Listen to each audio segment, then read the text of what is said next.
અરવલ્લીના ભિલોડામાં વિકાસના કામમાં વધુ એક ભ્રષ્ટાચારનો આક્ષેપ સામે આવ્યો છે કે જેમાં ભિલોડા તાલુકા પંચાયતના અધિક મદદનીશ ઇજનેર અને તાલુકા વિકાસ અધિકારી ભ્રષ્ટાચારમાં સંડોવાયા હોવાના આક્ષેપો થયા છે। ભિલોડાના મોહનપુરા ગામમાં સરકારના નિયમ વિરુદ્ધ સીસી રોડનું કામ કર્યું હોવાનો આક્ષેપ થઈ રહ્યો છે। ભિલોડા તાલુકા પંચાયતના અધિક મદદનીશ ઇજનેર અને તાલુકા વિકાસ અધિકારી ભ્રષ્ટાચારમાં સંડોવાયા હોવાના આક્ષેપો લાગ્યા છે। 15મા નાણાપંચ ગ્રામ્ય કક્ષાની યોજના વર્ષ 2022-23માં ભ્રષ્ટાચાર કર્યા હોવાનો આક્ષેપ સામે આવી રહ્યો છે।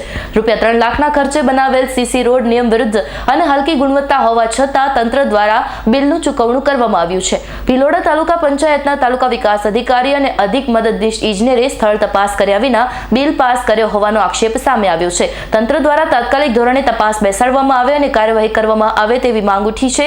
અરવલ્લીમાં એક બાદ એક ભ્રષ્ટાચાર બહાર આવી રહ્યા છે। Jaydeep Bhatia, S9 news, Aravalli.